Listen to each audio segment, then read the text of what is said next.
Hello, my friend. Today I will tell you another long-forgotten legend. Close your eyes and let the magic transport you to Middle-earth. Our journey begins.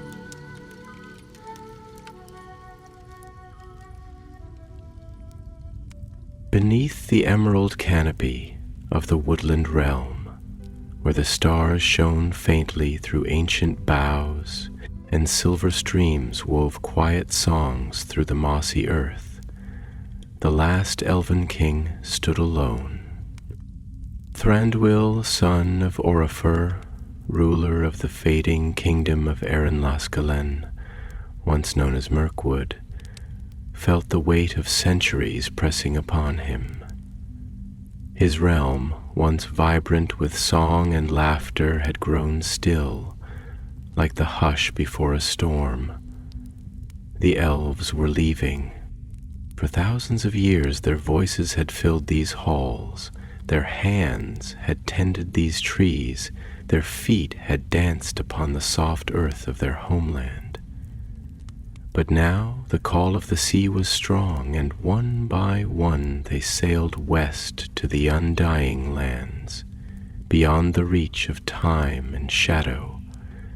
The mighty halls of the woodland realm, carved deep into the roots of the earth, stood ever grand, but their glow had dimmed. The once bustling passages echoed with silence, and even the firelight seemed subdued, as if mourning those who had left. Thranduil remained, for what was a king without a people? What was a kingdom without its beating heart? He stood upon his high balcony, his keen eyes sweeping across the boundless expanse of trees stretching into the twilight. The air was crisp, filled with the scent of pine and the whisper of falling leaves.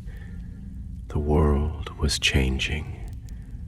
The dominion of men had begun, and the age of elves was fading like a candle in the wind. Yet the forest still called to him. It had been his home since the days of his youth, when he had walked these lands alongside his father.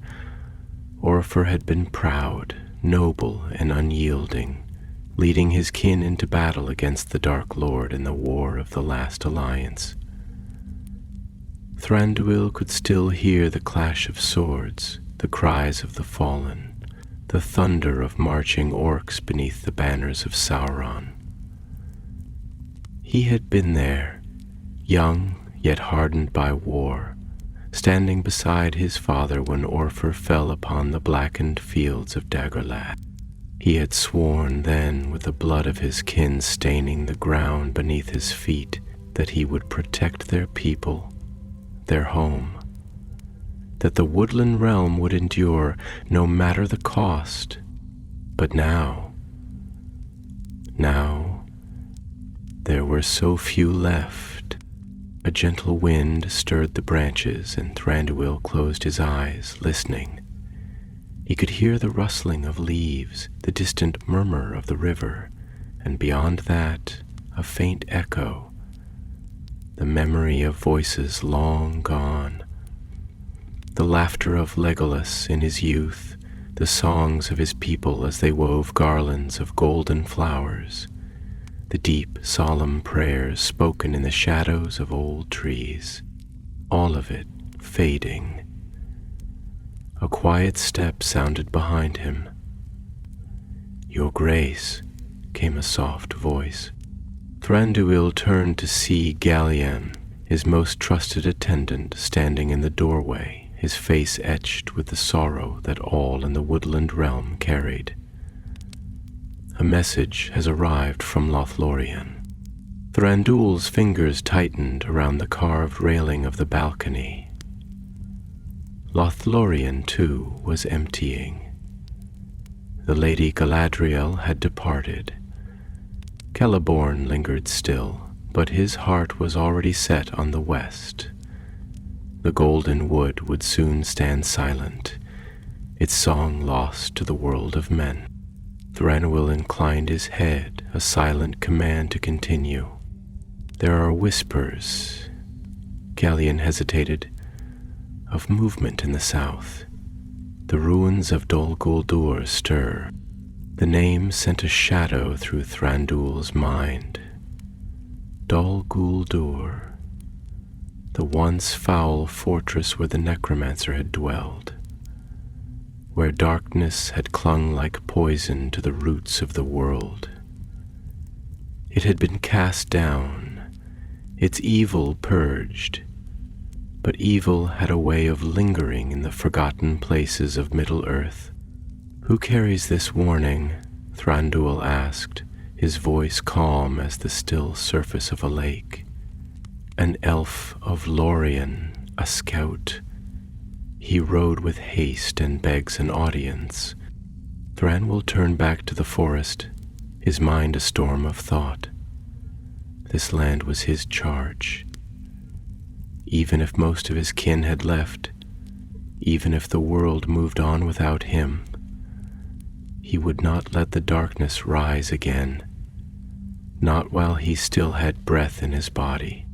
"Bring him to me," he commanded. Ngozjum bowed and departed. For a long moment Thranduil stood in silence, gazing into the depths of his woodland kingdom. He had ruled through the long years of war and peace, through the coming and falling of shadows. He had seen the world change before, but never had he felt its shifting so keenly as now. As the first stars began to glimmer in the twilight, he breathed in the cool night air and whispered to the trees, to the spirits of his people who had gone before him, "I will not forsake this land." Far beyond the trees, where the ruins of Dol Guldur lay shrouded in mist, something stirred in the darkness. The hall of Thranduil was vast, carved deep into the very roots of the forest, where walls of ancient stone gleamed softly in the light of enchanted lanterns, their glow imitating the golden haze of autumn's last warmth. The scent of earth, damp with the memory of rain, lingered in the air, mingling with the crisp fragrance of pine and oak.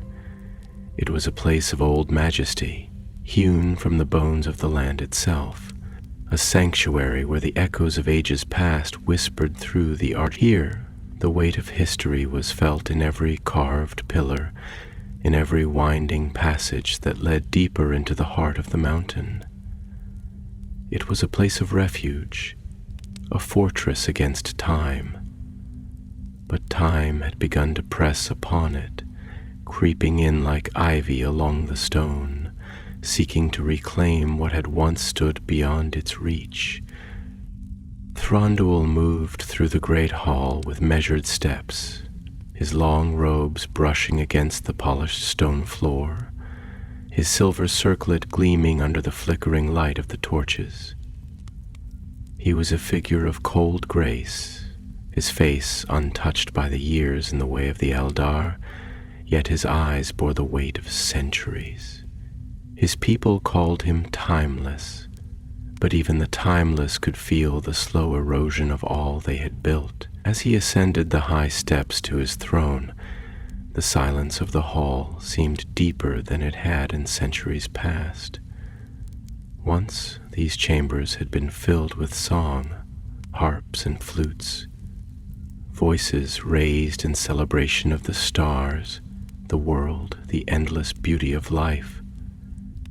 Now silence reigned, broken only by the distant sound of water trickling through the hidden veins of the mountain like the heartbeat of a slumbering giant. The doors groaned open, heavy with age and memory, and into the great hall stepped the elf from Lothlorien. He was clad in a travel-stained cloak, his boots damp with the night's dew, and the weariness in his gaze spoke of long roads and troubled tidings. He knelt before the Elven king, pressing a hand to his chest in reverence, though his eyes, sharp and keen as a falcon's, met Thranduil's own without hesitation. "You bring word from the golden wood," Thranduil said, his voice low, steady, a river moving beneath ice. "Tell me, does Celeborn still walk beneath the melon, or has he too forsaken these shores?" The scout rose, his expression shadowed. "The Lord of Lothlorien lingers still, but not for long. The havens call to him, and the golden trees whisper of his coming departure. Soon the wood shall stand empty, and the memory of the Galadrim shall fade as mist upon the river." He hesitated, glancing toward the high arches overhead as though afraid the very walls might hear his next words. "But the forest does not rest easy, my lord. There are things that stir in the ruins of Dol Guldur, things that should not be." The name of that cursed place hung in the air like the scent of something long buried, unearthed once more to fester in the light. Thranduil's fingers tightened upon the arm of his throne, his nails pressing into the smooth, time-worn wood. "Dol Guldur," he murmured, and the words felt heavy upon his tongue, like ash. He had seen its rise long ago when the necromancer had spread his shadow over the land, twisting the trees, poisoning the very roots of the world. He had seen its fall, too, when the White Council had driven the darkness from its walls, tearing the sorcery from its foundations like rot from a wound. But evil had a way of lingering, of sinking deep into the marrow of the world, waiting. "Speak plainly," he commanded, though his voice was quieter now, colder. "What have you seen?" The elf hesitated, then stepped forward, his brow furrowed with something close to unease. "It is no longer the fortress it once was," he said, his voice laced with a strange reluctance, as if to utter the words was to give them power. "The towers have fallen, the stones are shattered, and the halls where the darkness once dwelled are empty. But the land itself, it is restless. The trees do not grow as they should. The earth trembles in the night as if something beneath it stirs, and the wind that blows through that valley carries whispers, my lord, whispers that do not belong to the living."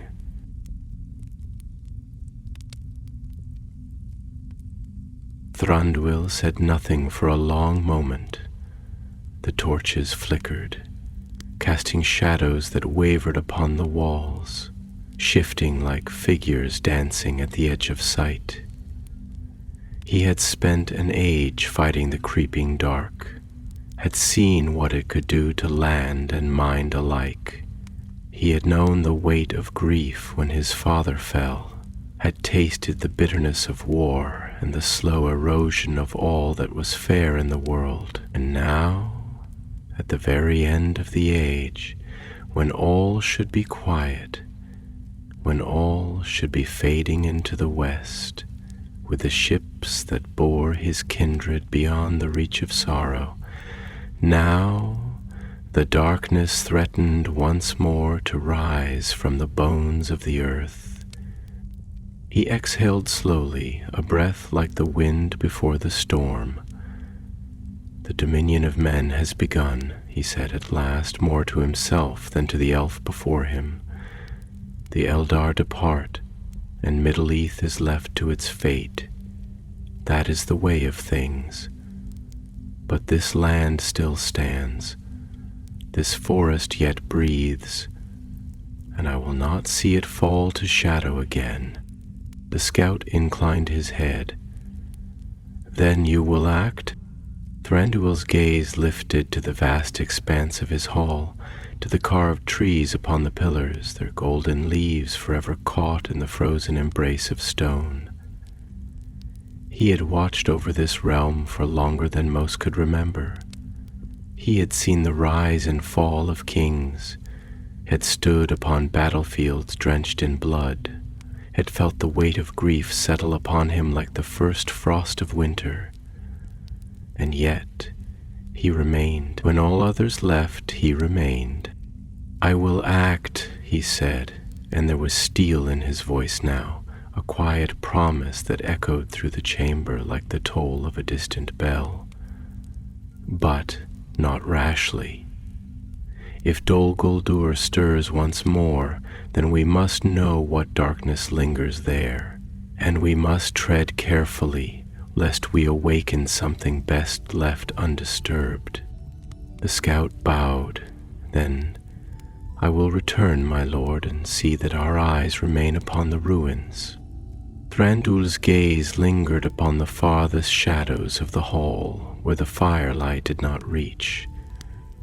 "Do so," he said, "and tell me everything you see."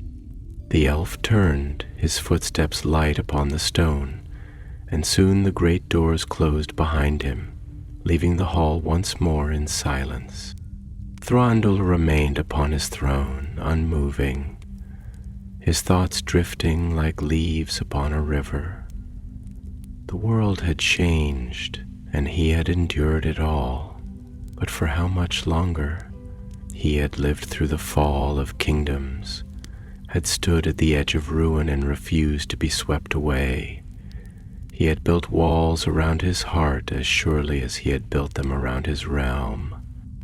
But even the strongest walls could not hold forever, and deep in the south, beneath the crumbling stones of Dol Guldur, something watched.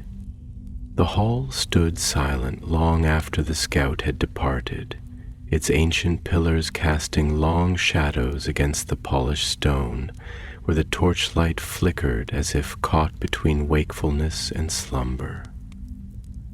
Thranduil remained motionless upon his throne, his thoughts spiraling through the depths of time, drifting through the labyrinth of memory where sorrow and duty intertwined like the roots of old trees. The weight of ages pressed upon his shoulders, not in the form of years, for elves did not bear time as men did, but in the gradual erosion of all that was familiar.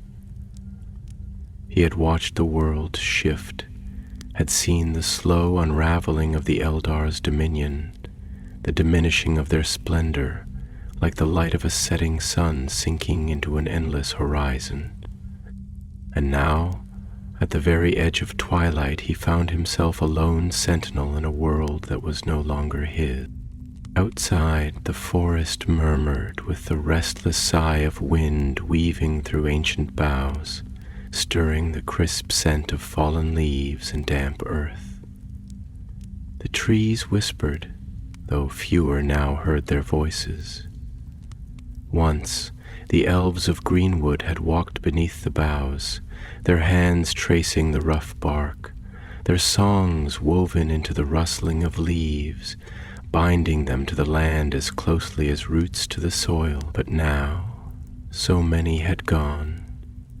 The paths they had once tread lay undisturbed, their laughter had faded into silence, and the golden lanterns that had once glowed beneath the canopy of stars now flickered in half-empty halls. It was not grief that tightened around Thranduil's heart, for he had made peace with loss long ago. No, it was something colder and something deeper. A sense of quiet inevitability, like the final leaf that falls from a tree long after autumn has passed, surrendering at last to winter's embrace. Footsteps echoed through the chamber, slow and deliberate, breaking the stillness as Gallion approached, his face set in solemn contemplation. He had served Thranduil for centuries, and though the years left no mark upon his fair features, his eyes had grown heavy with the weight of the world's slow decay. He halted a few steps before the throne, bowing his head slightly before speaking. "My lord, you have heard the tidings from Lorien. What is to be done?"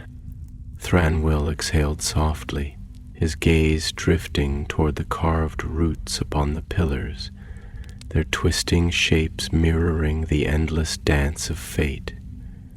Always growing, always reaching, yet bound by the weight of the past, the world moves on, Galleon. The tide recedes, and the Eldar with it. There was a time when we stood as lords of these lands, when our people flourished beneath the stars, untouched by the shadow of men or the greed of dwarves. But that time has passed, and I, it seems, am left to watch the end. His voice was quiet, but within it lay the echo of something old and unyielding, something not yet ready to bend to the wind of change. Gallion's brow furrowed, and for a moment he hesitated, as if weighing whether his words were fit to speak. But at last he lifted his gaze.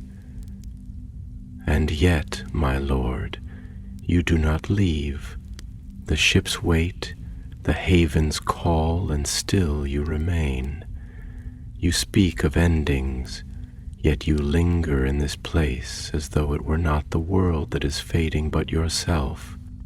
A flicker of something unreadable passed through Thranduil's eyes, and for a moment the weight of ages settled upon him, casting a shadow deeper than the darkness beyond the borders of his realm.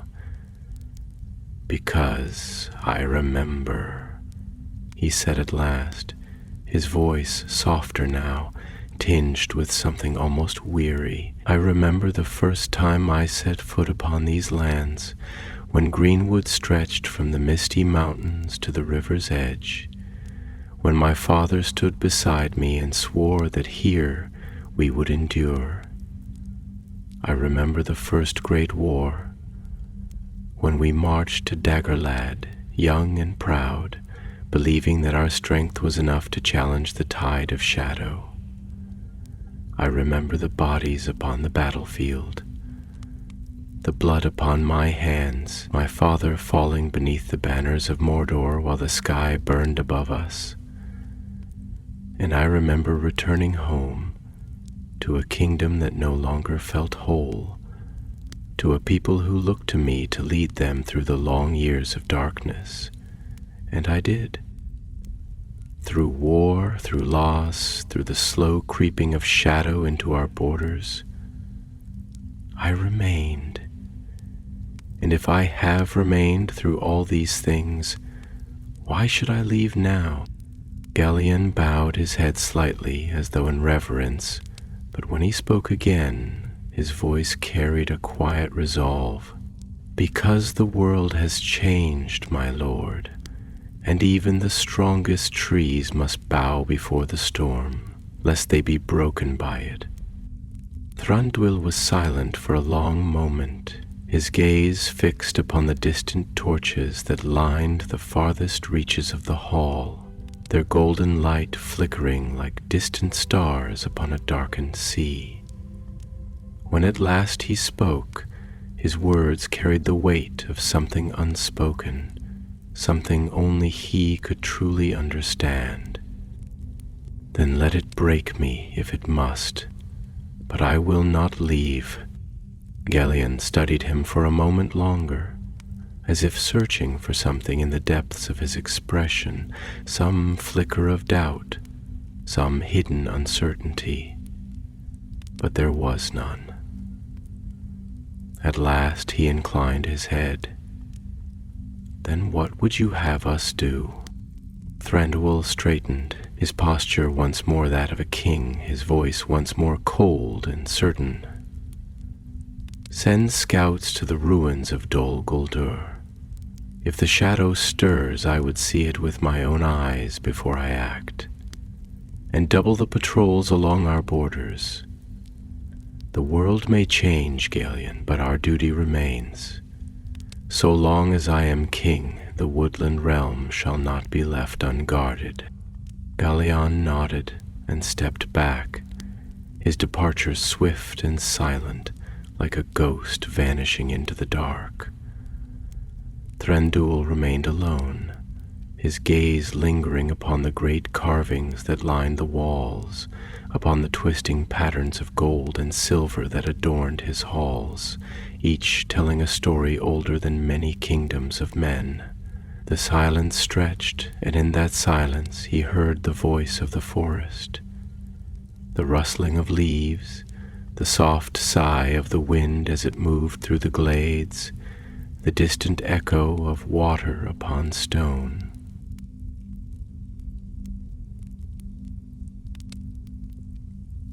He had once believed the world immutable, that the stars above would shine unchanged for all eternity. But the stars had shifted, and so had the world beneath them, and yet he remained, like the last tree upon a barren hill, standing defiant against the tide of time. And in the south, beyond the borders of his realm, the ruins of Dol Guldur stood in silence, broken and forgotten.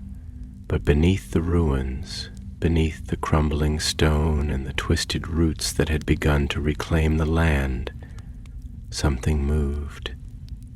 And in the depths of the long abandoned holes, where the darkness had once ruled and been cast out, a whisper stirred. It was faint, no louder than a breath upon the wind, yet it carried with it the promise of something old, something waiting. And the forest, though it did not yet know why, trembled. The night deepened over Erin Lascallan, his vast canopy a river of ink, scattered with the pale glimmers of stars that watched the world below with cold, ancient indifference. The trees, tall and gnarled with the weight of countless years, stood in solemn witness to the hush that had settled upon the woodland realm, a silence not of peace, but of waiting. The air was thick with the scent of damp earth, of fallen leaves that whispered as they drifted down to the moss-covered ground, of pine and resin and something else, something more elusive, like the lingering trace of a presence just beyond the reach of sight. It was a silence that seemed to breathe, to shift like the unseen tides beneath the surface of a still lake, as though the land itself was holding its breath. Beneath the great vaulted halls of his fortress, Thranduil sat within his chambers, the dim glow of lanterns casting flickering shapes upon the polished wood and stone. The chamber was vast, yet sparsely adorned, a place of quiet contemplation. A great tapestry hung upon the wall, woven with the image of greenwood as it had once been before shadow had ever touched its borders. Golden leaves unfurling in an eternal summer, the waters of the enchanted river gleaming silver beneath the moon. He traced the edge of the tapestry with his eyes, following the weave of the golden threads as though searching for something that had long since slipped from his grasp. He did not turn as the door behind him opened, nor did he need to, for he knew the step of the one who entered.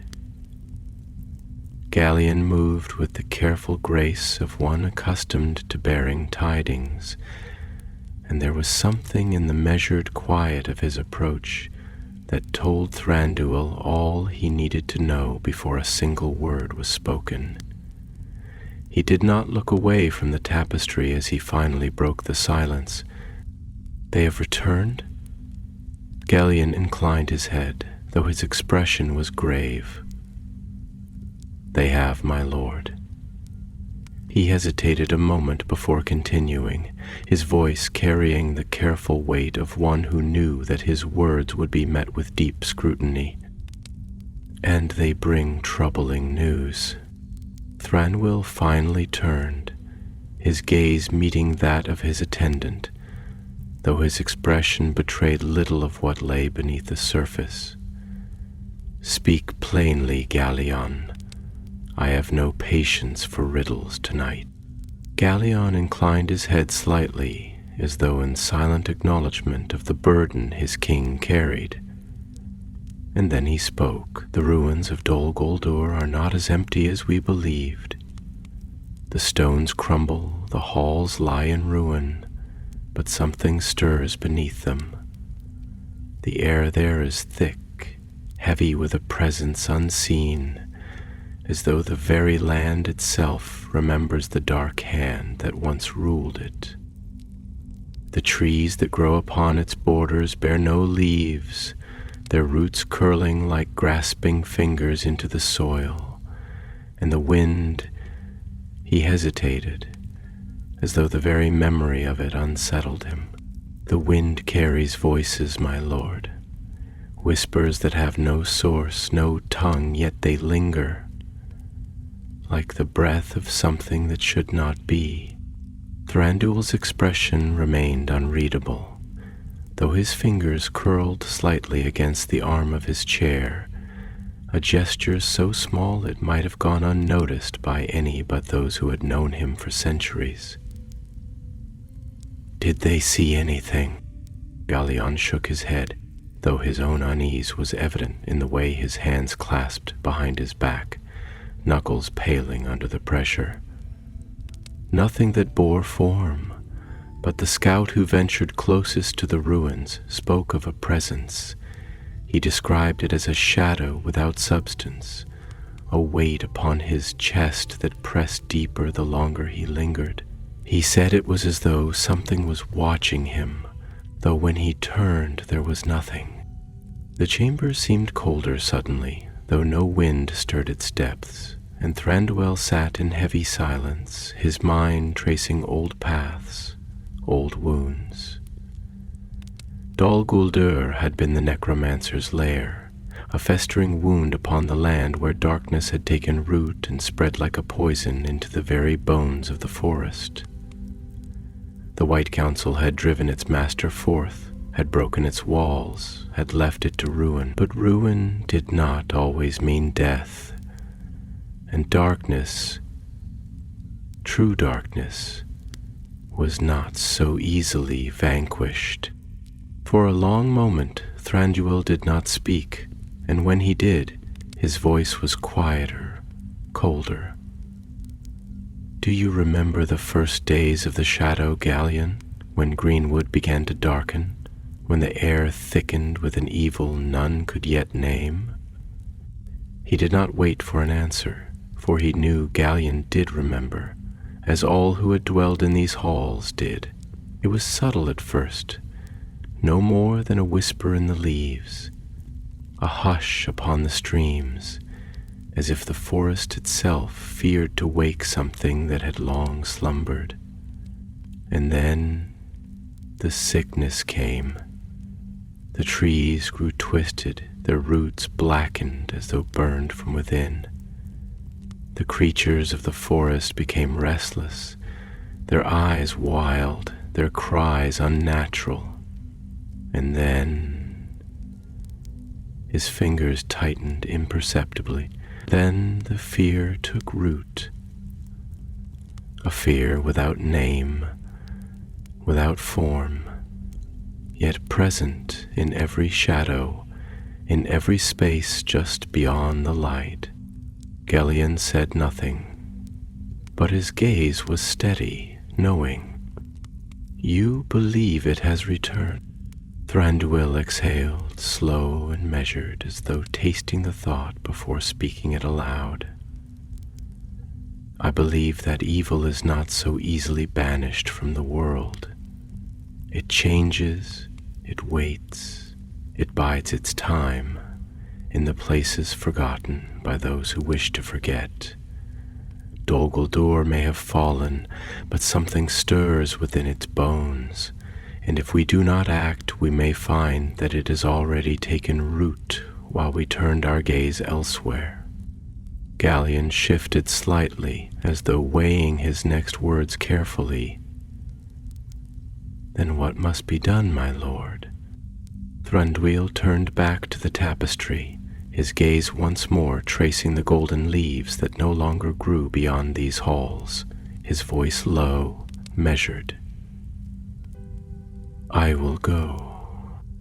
Galleon's brow furrowed slightly, though he did not seem surprised.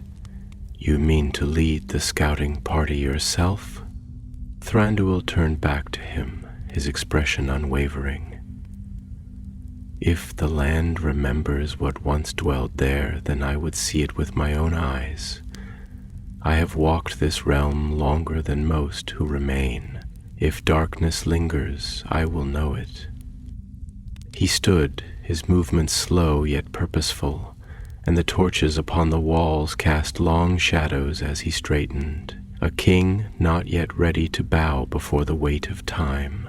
"Gather those who will ride with me. We leave at dawn." Galleon hesitated only a moment before inclining his head in silent obedience. "It will be done." He turned, striding toward the door, though before he reached it he paused. "My lord," he said quietly, not turning back, "do you fear what you will find there?" Thranduil was silent for a long moment, his gaze drifting beyond the chamber, beyond the halls, beyond the walls that had shielded his realm for so long. When he spoke at last, his voice was quiet, distant, almost wistful.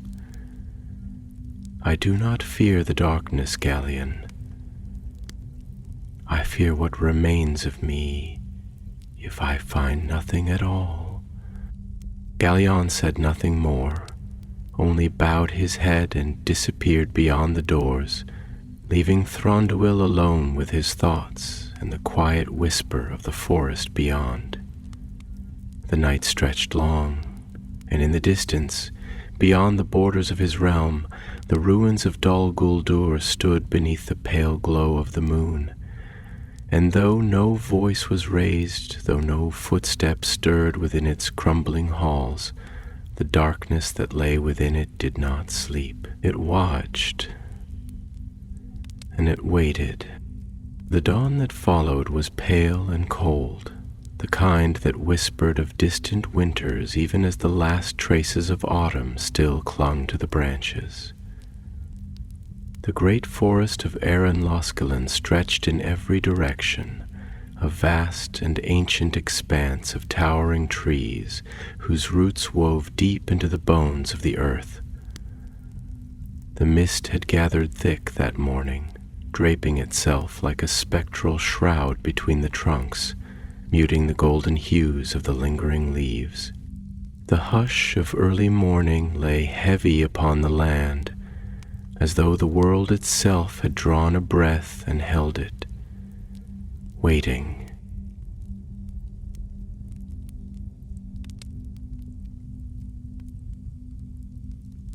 Thranduil stood at the threshold of the forest, clad in a robe of midnight blue, embroidered with silver threads that wove the likeness of curling vines across the fine fabric. His long hair, pale as starlight, was unbound, flowing freely over his shoulders. The circlet upon his brow gleamed faintly in the dim light, its slender silver branches forming a crown both regal and subdued, a symbol of kingship worn not for ostentation, but because it had become a part of him as much as the forest he ruled. He stood with a stillness that was not idle but thoughtful, listening, not only with his ears but with something deeper, something that felt the shifting of the world as a tree feels the change in the wind before the storm. Behind him, the warriors he had chosen stood ready. They were few in number, a mere handful of his most trusted, for this was not a march to war, but an errand of knowledge. And Thranduil had long since learned that wisdom was best gathered in silence, not in numbers. Their steeds, fair and swift, waited patiently. their breaths visible in the crisp morning air. Each elf bore a quiet solemnity upon his face, as though instinctively aware that this journey was not merely one of distance, but of purpose. To ride toward Dol Guldur was to ride toward the ghosts of the past, and ghosts did not always remain bound to memory.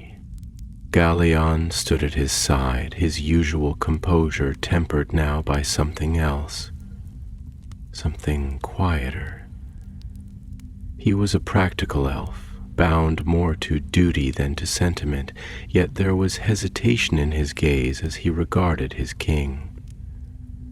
"My lord," he said at last, breaking the silence, "there is still time to reconsider. This road leads not only to shadowed lands, but to the past, and the past has a way of demanding its due." Thranduil turned his gaze toward him, and for a moment the weight of centuries could be seen in his eyes.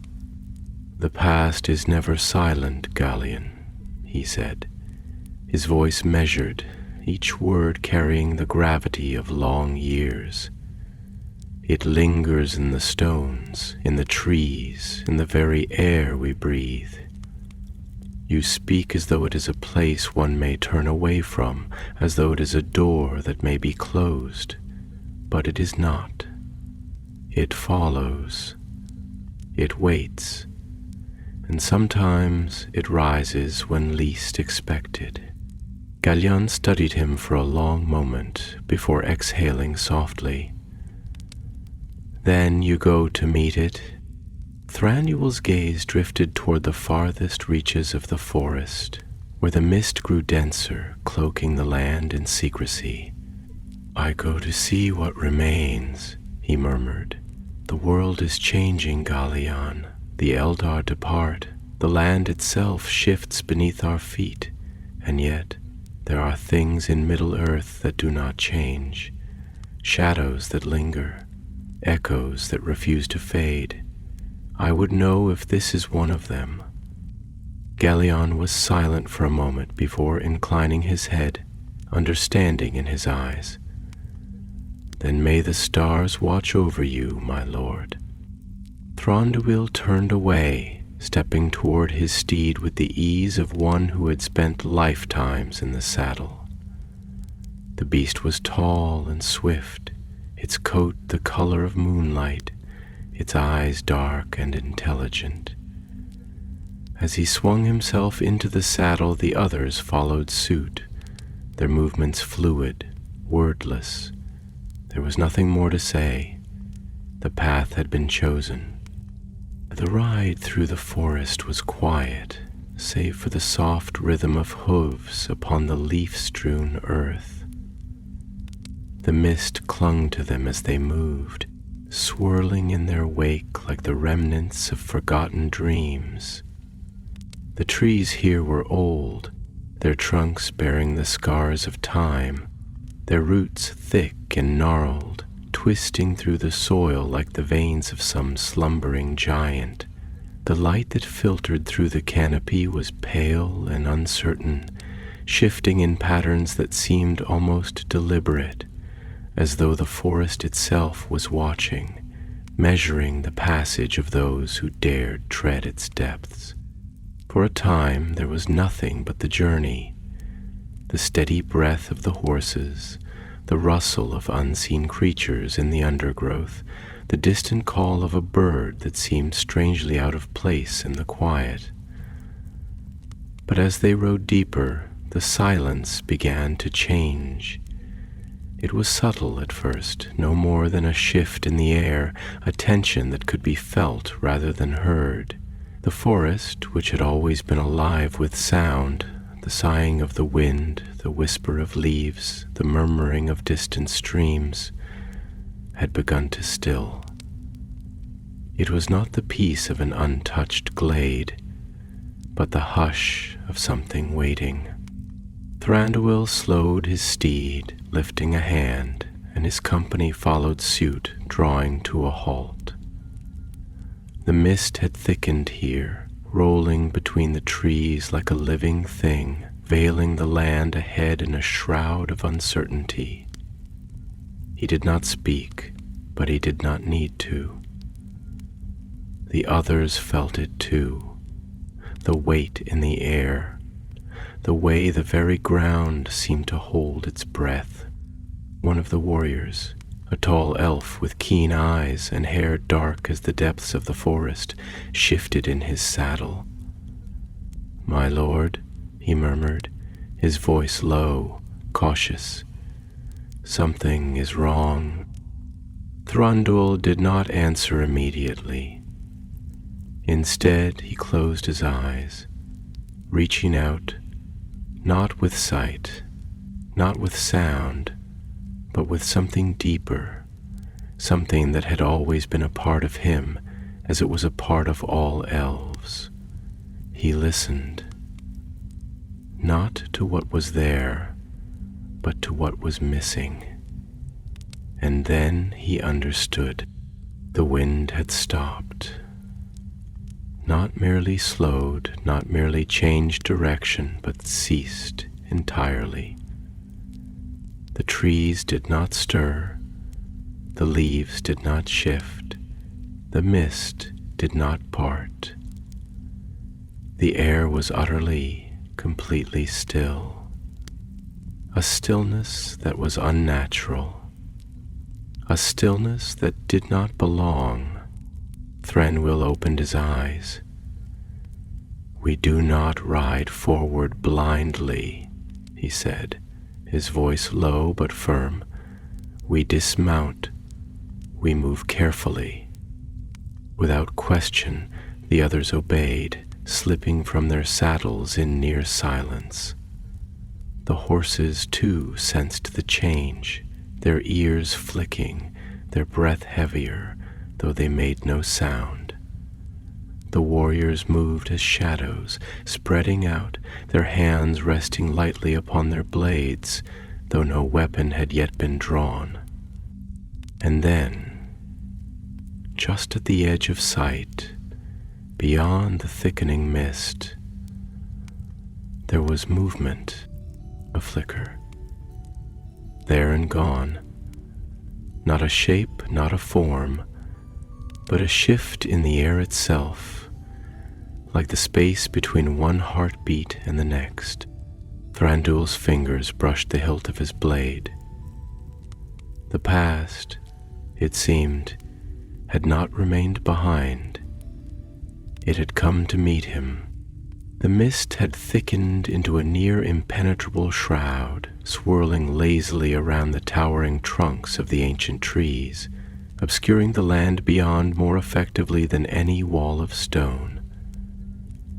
It clung to their clothes, damp and cool against their skin, as if the air itself had grown sentient.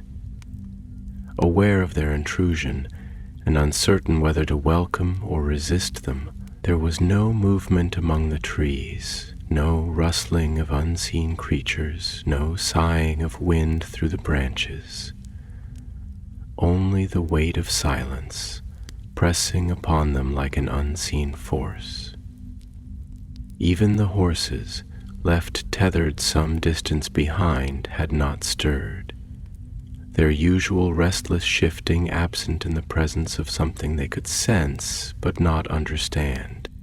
Thranduil moved forward with measured grace, his steps deliberate and soundless against the leaf-strewn ground, his warriors fanned out behind him, their hands resting lightly on the hilts of their blades, though no weapon had yet been drawn. There was no need to speak. Each of them understood the nature of the place they approached. The ruins of Dol Guldur had long been abandoned, or so it was said, but abandoned places were never truly empty.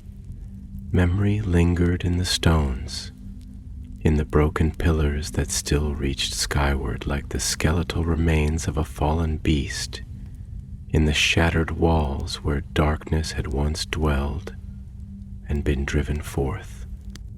A flicker of movement, just at the edge of sight. It was not solid, not a shape to be clearly seen, but rather the absence of one, a disruption in the mist, a shadow cast without form. Thranduil's fingers brushed against the hilt of his sword, but he did not draw it yet.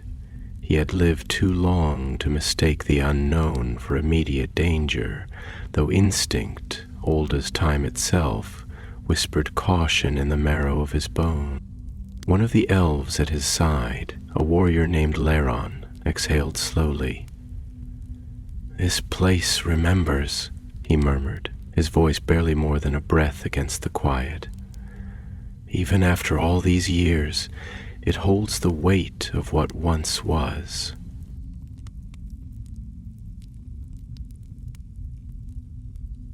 Thranduil did not glance at him, though he did not disagree.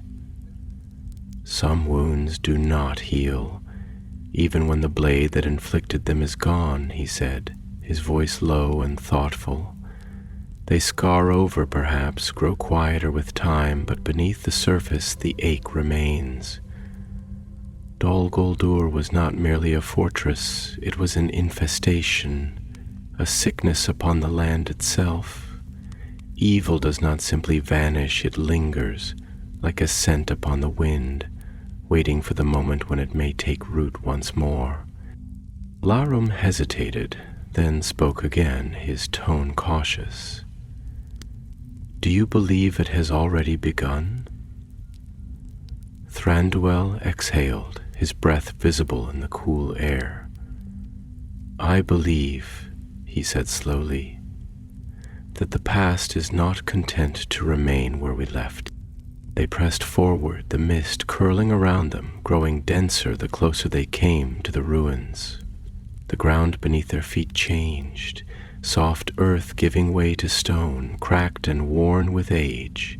Shapes began to emerge from the haze, broken pillars, half-buried foundations, the remnants of once great archways now collapsed into forgotten rubble. Dol Guldur had never been a place of beauty, even in its height. Unlike the fair cities of the Eldar with their flowing architecture and light-filled halls, this had been a place of shadow, of iron and darkness, and power built not to shelter, but to command. And yet, for all its ruin, the air here was not dead. Something stirred beneath the surface, something unseen but not unfelt, a weight pressing upon them from all directions. One of the elves, a scout who had gone ahead, reappeared from the mist, his expression troubled. "My lord," he said, dipping his head respectfully, "there is something you must see." Thranduil nodded and followed, his warriors falling into step beside him as they moved deeper into the ruins. The ground sloped downward, revealing a clearing where once a great courtyard had stood. The remains of a great arch still lingered, its edges crumbled, but its intent unmistakable. Here, in the center of the ruins, lay a formation that had not been there before. At first glance, it seemed nothing more than a circle of broken stones, scattered haphazardly across the clearing. But as Thranduil stepped closer, his sharp eyes traced the lines with growing unease. This was no random scattering. The stones had been arranged, not by time, not by nature, but by purpose. Leoran knelt, brushing his fingers lightly over one of the slabs. "These marks," he murmured, his voice tight, "they are not old." Thranduil's gaze darkened as he took in the symbols carved into the stone, lines intersecting in deliberate patterns, ancient runes that did not belong to elves, nor to men, nor even to dwarves. They were older than the written tongues of the free peoples, older than even the first days of the Second Age.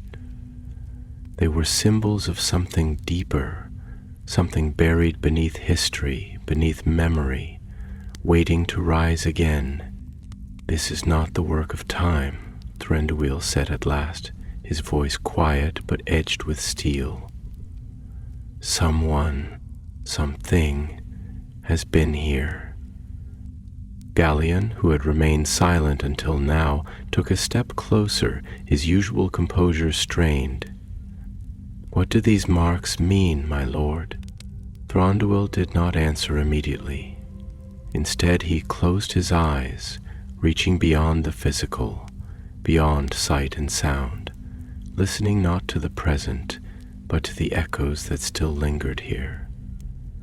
He had walked these lands for an age, had felt the presence of darkness before, had known its weight in the very air, in the way the trees ceased their whispering when it passed. And here, in this place where ruin should have been final, he felt it again. A presence, not strong, not yet whole, but growing, like the first tendrils of rot seeping into a once healthy tree. At last he opened his eyes. "It is a calling," he said, his voice steady but grave. "A summoning of something that should remain buried. The question is, who has done this, and to what end?" Gallion's gaze flickered over the ruins, his expression unreadable. "Do you believe the darkness has already returned?" Thranduil studied the symbols once more, then turned his gaze to the mist beyond, where the land fell away into deeper shadow. "I believe," he said slowly, "that we stand at the edge of something not yet awoken. But if we do not act, it will wake, and when it does, it will not do so in silence." The mist swirled around them, shifting like breath in the cold air. Somewhere in the distance, beyond the reach of their sight, something moved. Not seen, not heard, but present, watching, waiting. The mist had settled thick and heavy around the ruins, its silver tendrils weaving through the broken stone like the fingers of something unseen, grasping, feeling, lingering. The light was dim, a pale, cold glow filtering weakly through the haze, casting shadows that stretched and shifted as if reluctant to remain still. The air carried an almost tangible weight, thick with the damp scent of decayed stone, of old rainwater pooled in forgotten crevices, of something deeper, something more elusive, like the breath of a slumbering beast stirring in its lair. Thranduil stood at the edge of the clearing, his gaze fixed upon the arcane symbols carved into the stones, their edges still sharp against the erosion of time. The arrangement was not chaotic.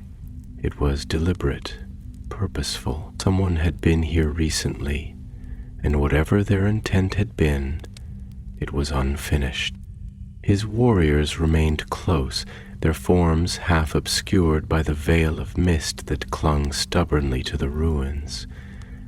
Their expressions were unreadable, but the tension in their stance, the way their hands lingered near their weapons, betrayed an unease that no words could mask. Even the forest, ever watchful, seemed to recoil from this place. The trees nearest to the ruins stood bare, their gnarled branches twisted and brittle, their roots knotted upon themselves as if attempting to retreat from the cursed ground. It was as though life itself had abandoned this place, unwilling to stake any further claim upon the tainted land. Gallion stepped forward, his eyes sweeping over the stones with careful scrutiny. His voice, though calm, carried an edge of thoughtfulness. "These runes, my lord, I have not seen their like before. They do not belong to any tongue spoken among the free peoples, nor do they resemble the crude marks of Orkind. Their shapes are unsettling. There is something unnatural about them, as if they do not belong to this world." He paused, his fingers tracing the edge of one of the carvings. "And they are fresh. Whatever was begun here, it was not long ago." Thranduil's gaze did not waver from the runes, nor did his expression betray whatever thoughts stirred within him. "There are words older than any tongue spoken in Middle-earth today, Galleon. Languages that have no place in the songs of elves or the records of men, for they were not meant to be known, only buried. Some knowledge is a poison that seeps into the mind, corrupts the will. There were those who once sought power through such words, who thought to bend the unseen forces of the world to their desires, but those who spoke them seldom lived to see what they had awakened." His voice was quiet, contemplative, but beneath it lay something harder, something colder. Dol Guldur was not only a fortress, it was a vessel for something greater. Power does not die with its master, nor does it simply dissipate. It lingers, waiting for the hands that would wield it once more. Leoron, who had remained silent until now, shifted slightly, his brow furrowed. "You believe this is an attempt to reclaim what was lost?" Thranduil exhaled slowly, his breath curling in the chill air. "Nothing that was once strong enough to shroud an entire forest in shadow can be so easily lost, Leoron. It was driven out, broken perhaps, but not destroyed. Shadows once cast do not simply vanish. They stretch, they fade, but they do not die." His fingers brushed absently over the hilt of his sword, though he did not yet draw it. "And if there are those who still seek the remnants of that power, then they are either blind to what they summon, or they welcome it." A silence stretched between them, the kind that was not empty, but filled with the weight of unspoken thoughts, the quiet hum of understanding that did not need to be voiced to be known. The ruins seemed to lean closer around them, the mist thickening as if it too was listening. Galleon glanced toward the distant archway, the remnants of Dol Guldur's entrance, half collapsed yet still standing as though defying time itself. His voice was softer when he spoke next. "And if they succeed?" Thranduil's gaze remained distant for a long moment before he answered. "Then the world will remember why it once feared this place."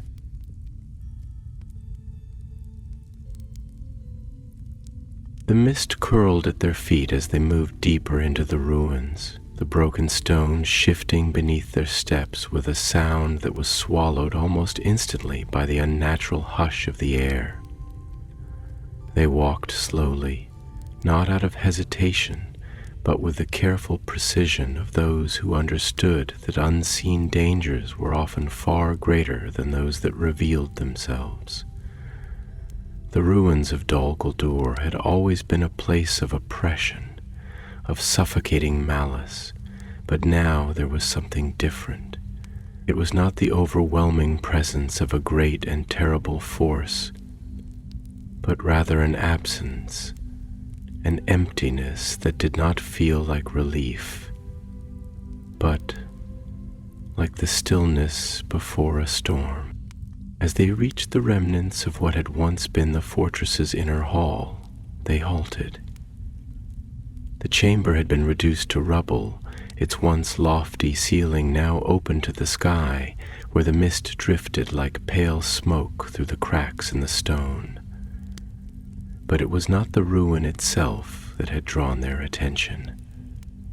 In the center of the shattered hall, upon a raised platform where once a throne had stood, something lay upon the stone, a book, bound in darkened leather, its edges charred as if it had been plucked from the heart of a fire. Thranduil stepped forward, his movements slow, deliberate. The air around the book felt wrong. It was not a thing of great size or intricate craftsmanship, not adorned with jewels or runes that glowed with power, and yet it exuded something intangible, something wrong. It was a relic of a time best forgotten, of knowledge best left buried. He did not reach for it, not yet. Gallion, standing a step behind him, frowned deeply. "My lord, do not touch it." Thranduil's gaze remained fixed upon the book. "Do you think I do not know what lies within such things, Gallion?" His voice was quiet, almost distant. "Knowledge is like a blade. It may cut through the darkness, but it may also wound the hand that wields it, and some wounds do not heal." Laeron shifted slightly, his unease evident. "Then we should not linger here. If this is what they sought, then we must assume they will return for it." Thranduil exhaled, his eyes narrowing slightly. "No," he murmured. "Whoever came here did not leave of their own will. Look around you, Laeron. There are no footprints, no signs of a hurried departure. They did not leave." His voice was softer now, colder. "They never had the chance to." A hush settled over them, the realization sinking like a stone into deep water. The ruins did not merely feel abandoned. They felt hungry, as if something had come before them, had taken what it wished, and had left no trace of those who had dared to call it forth. Thranduil's fingers tightened slightly. "We take it," he said at last, his voice steady, decisive. "If it is left here, others will find it, and they will not have the wisdom to fear it as they should. We will return it to the woodland realm where it may be watched, where it will not be wielded by hands too foolish to know the price of power." Gallion hesitated for only a moment before nodding. "As you will, my lord." Thranduil reached forward, his fingers brushing the leather cover. The moment his skin met the surface, the air shifted. Not violently, not with sound or movement, but with something deeper, something colder. The mist thickened, the silence deepened, and from the darkness of the ruins, unseen and formless, something watched. The past had been disturbed, and it would not remain quiet. The moment Thranduil's fingers brushed the charred leather of the book, the world around them seemed to shift, though nothing had moved. The mist thickened, pressing in from all sides like a living thing, its tendrils curling through the ruins, seeping into the cracks of broken stone, slithering through the remnants of shattered archways, as if drawn to the presence of something long forgotten. The silence deepened, stretching into something unnatural, something oppressive, as though the very air had been hollowed out, leaving behind only the weight of expectation. Even the distant sounds of the forest, the whisper of wind through the trees, the occasional call of a bird, the rustling of unseen creatures, had vanished. There was only this place, this moment, as if the world beyond the ruins had ceased to exist. Thranduil did not recoil, though he felt the change as keenly as a sudden shift in the current of a river. He had walked the halls of many ruins, had stood in the presence of power both fair and terrible, had gazed upon the remnants of fallen kingdoms and the scars they left upon the land. But this was different. There was no lingering rage here, no howling remnants of suffering or vengeance. Instead, there was something colder, something that had waited in silence for far too long. This was not a place of wrath. It was a place of patience, and patience, he knew, was far more dangerous. Gallion took a step closer, though his movements were slow, deliberate, as if he too felt the shift in the air. "My lord," he said, his voice carefully measured, "this does not feel like the remnants of some forgotten sorcery. It is not the echo of something that has passed, but rather the breath of something that is waiting to wake." His gaze flickered toward the book, his expression unreadable. "Are we certain this is something we wish to take with us?" Thranduil exhaled slowly, his fingers resting lightly against the surface of the book, not yet lifting it. "What do you fear, Gallion? That by carrying it we shall carry with us whatever lingers here? That it will follow, unseen, unheard, yet present?" His gaze did not waver from the dark leather binding, its edges worn but not crumbling, the runes etched into its cover nearly faded but not forgotten. "Or do you fear that whatever left this here has not truly left at all?" Gallion was silent for a moment, his eyes scanning the ruins around them, taking in the way the mist curled unnaturally around the stones, the way the light seemed to dim the closer one stepped toward the book. "I fear that when one stirs the embers of an old fire, one does not always see the spark that catches until it is too late." He turned his gaze back to his king, his voice quieter now, more reflective. "You have always spoken of patience as a virtue, my lord, that wisdom is found in the willingness to wait, to listen, to move only when the time is right. But what if this—" He gestured faintly toward the book, toward the way the air itself seemed to vibrate with something unspoken. "Is something that has waited longer than it should?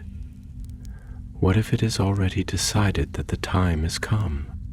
Thranduil lifted the book, feeling the weight of it settle against his palm. Not heavy, not burdened by its physical form, but by something unseen, something woven into the very fibers of its existence. He had held many things in his long life: blades bathed in the blood of battle, crowns woven from sorrow and duty, promises made in the silence of grief. And yet, as he held this, he felt none of those things. Instead, he felt only the hush of something listening. "Time does not wait for those who hesitate," he said at last, his voice quiet but firm. "The world is changing. The dominion of men has begun. The Eldar depart, and all that once was is fading into history. But history has never been content to remain in the past. It lingers, it calls, and it does not wait for the willing." He turned his gaze toward Gallion then, his expression unreadable, yet his eyes were sharp as the edge of a blade. "If there are those who would seek to reclaim what was once lost, then they will not be stopped by our reluctance. We do not yet know what this is. But if we leave it here, if we turn away, we risk allowing it to fall into hands that do not seek knowledge, but power. and power, when wielded by the ignorant, is a weapon more dangerous than any blade. Laron, who had been watching in silence, exhaled softly. "Then we do not leave it behind," he said, though there was no triumph in his voice, only understanding. "But nor do we carry it blindly.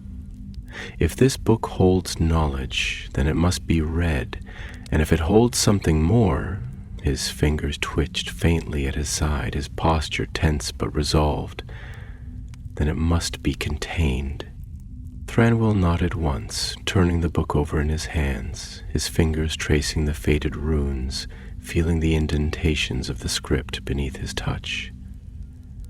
"We return to the woodland realm," he said at last, his decision made. "We will take it to the deepest chambers of my halls, where the light does not touch, and where prying hands will not find it. And there we will see if it speaks."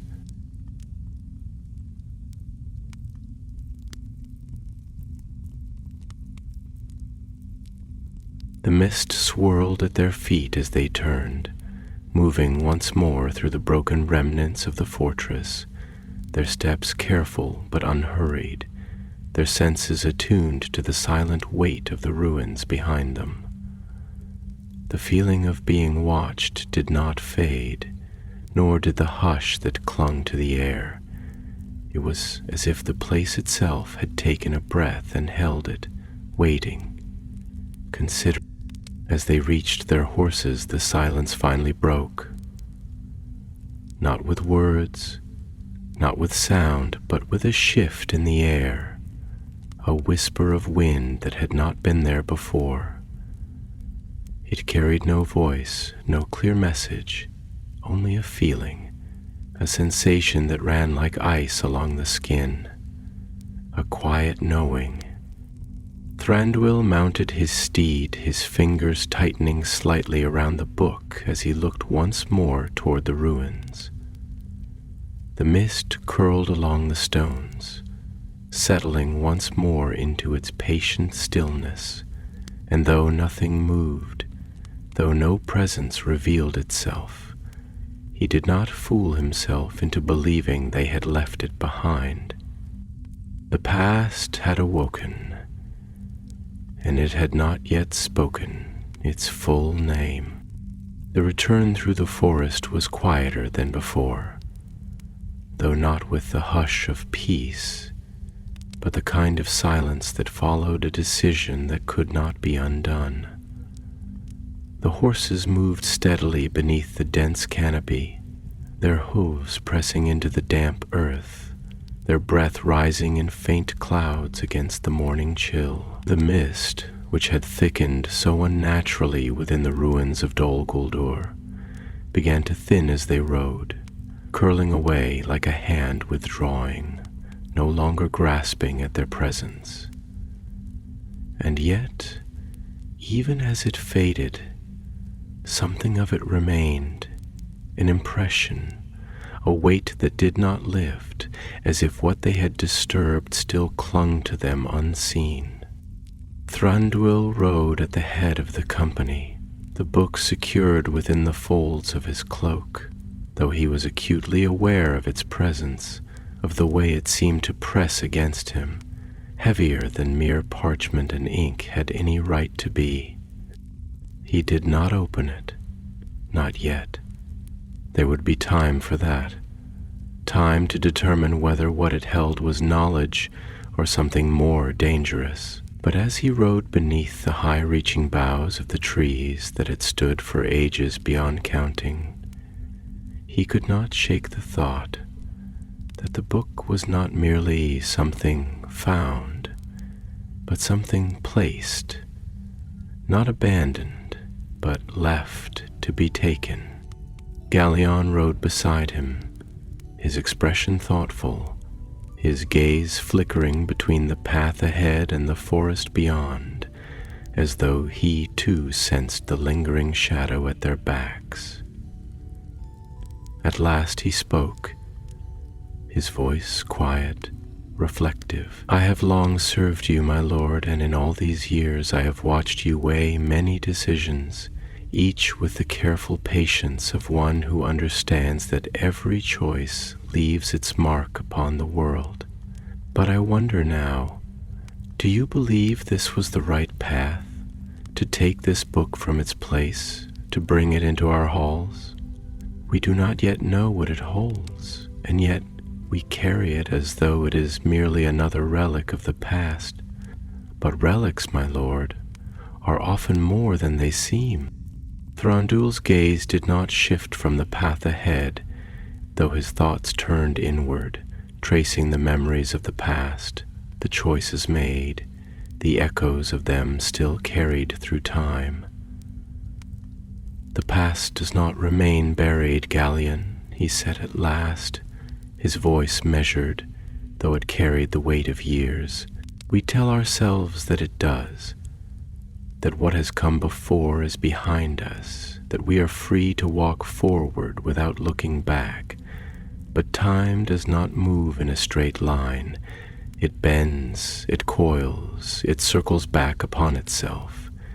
And those who do not understand this find themselves ensnared by what they believed had been left behind. And signs are meant to be heeded. To leave this book where it lay would not have been wisdom, but blindness. A thing forgotten does not mean a thing undone. Galleon was silent for a moment, his brow furrowed slightly, as if measuring his next words with the same careful thought he had always given in service to his king. And yet, there are things that are meant to be forgotten, he murmured, though there was no challenge in his tone, only quiet contemplation. There are doors that are meant to remain closed, not because they were sealed unjustly, but because what lies beyond them is not meant for the hands of those who walk this world now. There is knowledge that is not meant to be known, power that is not meant to be wielded. And I wonder, my lord, if we will find that this is one of those things. Thranduil turned his gaze toward him then, and there was something in his eyes that was not fear, but an understanding that carried its own weight. Perhaps, he said, but we will not know until we look. And if we do not look, then we do not prepare. If something stirs in the ruins of Dol Guldur, it is not because we have taken this book, but because it was always waiting. We do not create the tides, Galleon.